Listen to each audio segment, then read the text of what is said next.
Assalamualaikum warahmatullahi wabarakatuh. Kembali lagi di channel Marsha Subiakto. Pada kesempatan kali ini kita akan kembali membahas informasi menarik. Kali ini kembali terkait dengan P3K paruh waktu ya.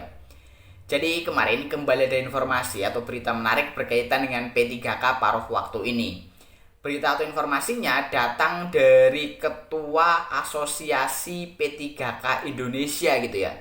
Jadi Ketua Asosiasi P3K Indonesia ini meminta agar pemerintah kembali bersurat kepada pemerintah daerah gitu ya, gubernur, bupati, dan wali kota untuk segera melakukan pengangkatan honorer R2 dan R3 menjadi P3K paruh waktu.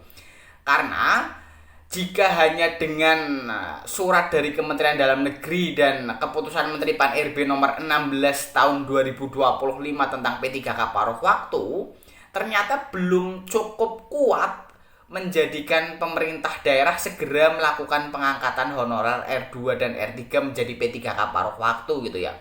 Menurutnya dibutuhkan lagi surat edaran yang ditujukan kepada pemerintah daerah untuk segera melakukan pengangkatan P3K paruh waktu disertai dengan sanksi gitu ya. Jadi Kementerian Dalam Negeri, kemudian Kementerian Pan-RB dan juga BKN seharusnya mengeluarkan surat edaran kepada pemerintah daerah untuk segera melakukan pengangkatan, dan jika tidak segera melakukan pengangkatan ada sanksinya, sehingga mau tidak mau pemerintah daerah patuh gitu ya terhadap surat edaran tersebut. Padahal seharusnya jika tidak ada surat edaran pun sudah dikeluarkan surat dari Kementerian Dalam Negeri berkaitan dengan penggajian P3K paruh waktu. Kemudian Kementerian Pan-RB juga sudah mengeluarkan keputusan Menteri Pan-RB tentang P3K paruh waktu. Seharusnya dua aturan ini pun sudah kuat, tetapi pada faktanya ternyata belum juga ada pengangkatan atau pengusulan penetapan NIP dari pemerintah daerah kepada BKN. Sehingga harapannya adalah adanya surat edaran lagi sehingga pemerintah daerah bisa lebih patuh dalam melakukan pengangkatan honorer menjadi P3K paruh waktu. Dan semoga segera ada kejelasan ya berkaitan dengan hal ini, karena tentunya terutama honorer R2 atau mereka para honorer K2 yang belum lolos atau diterima sebagai P3K di tahun 2024 usianya sudah semakin mendekati usia pensiun, sehingga mereka tentunya berharap secepatnya bisa diangkat menjadi P3K paruh waktu. Dan untuk lebih jelasnya terkait dengan hal ini, kali ini kita akan coba lihat beritanya ya. Langsung saja, bagi yang penasaran, simak terus. Oke, bismillahirrahmanirrahim. Langsung saja kita mulai. Jadi inilah berita atau informasi terkait dengan surat dari Kementerian Dalam Negeri dan Kementerian Pan-RB ya, yang seharusnya bisa digunakan untuk menjadi senjata pengangkatan honorer R2 dan R3 menjadi P3K paruh waktu. Tapi faktanya kita coba lihat nanti ya. Diberitakan oleh jpnn.com, judulnya Surat Kemendagri dan Kemenpan RB jadi senjata honorer R2 R3 diangkat P3K paruh waktu. Faktanya kita coba bacakan ya. Surat Kemendagri nomor 900.1.1 garis miring bla bla bla bla dan Kemenpan RB 16 tahun 2025 jadi senjata honorer R2 R3 diangkat menjadi P3K paruh waktu. Namun, dua regulasi tersebut ternyata tidak ampuh mendesak pemerintah daerah untuk mengajukan usulan pengangkatan P3K paruh waktu dari honorer R2 R3 ke Badan Kepegawaian Negara atau BKN. BKN pun belum bisa mengeluarkan pertimbangan teknis atau pertek pengangkatan P3K paruh waktu bila usulan Pemda tidak masuk. Kami sudah menganalisis surat Kemendagri ini yang ternyata tidak kuat. Itu dibuktikan dengan banyaknya honorer yang kena PHK, kata Ketum Asosiasi Pegawai Pemerintah dengan Perjanjian Kerja Indonesia, Nur Baitih kepada CPNN, Selasa 8 April 2025.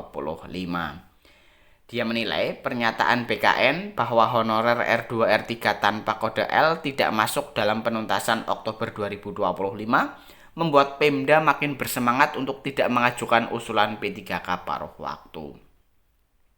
Padahal, tahun depan tidak ada afirmasi lagi bagi honorer. Penegasan pemerintah yang disampaikan Menteri Sekretaris Negara Prasetyo Hadi itu, kata Nur, menimbulkan kekhawatiran bagi honorer khususnya R2. R2 itu honorer K2 yang sejak 2005 sampai 2025 belum tuntas juga. 20 tahun bukan waktu yang singkat untuk mendapatkan status ASN, tegasnya.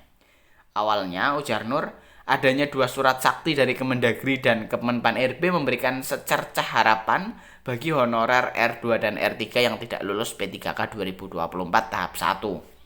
Kemenpan RB nomor 16 tahun 2025 mengatur tentang pegawai pemerintah dengan perjanjian kerja atau P3K paruh waktu. Surat Kemendagri nomor 900.1.1 bla bla bla bla mengatur soal penggajian P3K paruh waktu. Sayangnya, harapan tersebut makin tipis karena tidak semua Pemda sejalan dengan pemerintah pusat. Kalau pusat dan daerah tidak sejalan, bagaimana nasib honorer R2 dan R3? Kalau menunggu seleksi P3K 2024 tahap 2, keburu banyak yang pensiun honorer K2-nya, ucapnya. Tata aturan P3K paruh waktu dan penggajiannya juga jelas. Nah, untuk mendorong Pemda agar segera mengajukan usulan P3K paruh waktu, perlu diterbitkan aturan baru lagi, tutur Nur.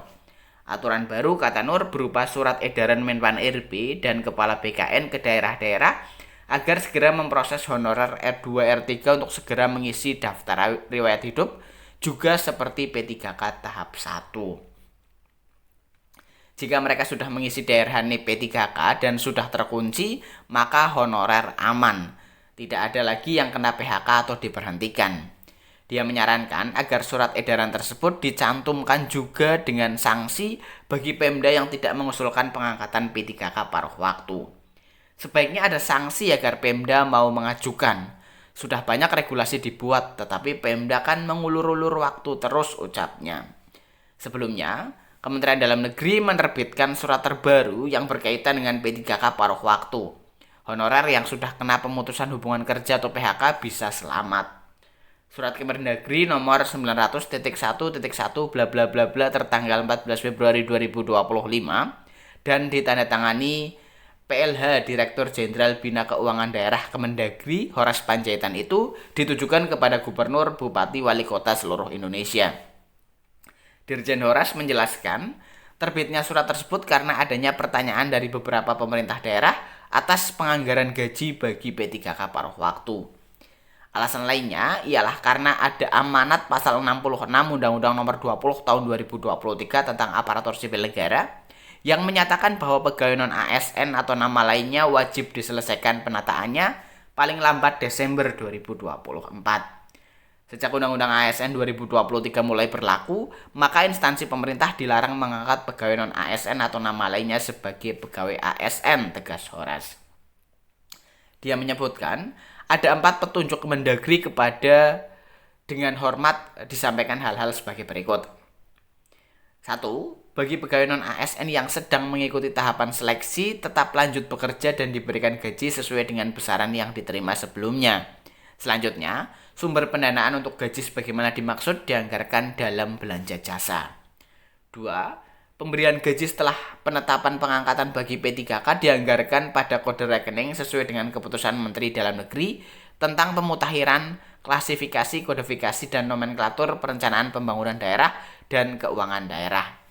Selanjutnya, pemberian gaji setelah penetapan pengangkatan bagi P3K paruh waktu berpedoman pada surat PLT Sekretaris Jenderal Kementerian Dalam Negeri nomor 900.1.1 bla bla bla bla tanggal 16 Januari 2025 hal penganggaran gaji bagi pegawai pemerintah dengan perjanjian kerja paruh waktu serta dasar pemutakhiran klasifikasi, kodifikasi, dan nomenklatur. 3. Dalam hal terdapat pemerintah daerah yang mengangkat pegawai non-ASN atau nama lainnya selain pegawai ASN yang tidak sesuai ketentuan peraturan perundang-undangan sebagaimana dijelaskan pada surat Mendagri, pada surat Menteri Pendayagunaan Aparatur Negara dan Reformasi Birokrasi nomor B/5993 bla bla bla bla tanggal 12 Desember 2024 hal penganggaran gaji bagi pegawai non-ASN, maka pemerintah daerah tidak diperkenankan untuk mengalokasikan pendanaan untuk gaji pegawai non-ASN yang bersangkutan. 4. Bagi pegawai non-ASN yang tidak terdaftar dalam pangkalan data atau database pegawai non-ASN pada Badan Kepegawaian Negara Republik Indonesia, namun masih mengikuti proses seleksi sebagaimana Maksud Surat Menteri Pendayagunaan Aparatur Negara dan Reformasi Birokrasi dapat dilakukan pengalokasian dan pembayaran gaji pegawai non-ASN dimaksud. Surat Dirjen Bina Keuangan Daerah Kemendagri ini mendapat respon positif dari pentolan honorer K2. Ya, jadi itulah ya berita atau informasi terkait dengan surat dari Kementerian Dalam Negeri dan keputusan Menteri Pan-RB ya terkait dengan P3K paruh waktu yang ternyata belum cukup ampuh gitu ya membuat pemerintah daerah mengusulkan pengangkatan honorer R2 dan R3 menjadi P3K paruh waktu.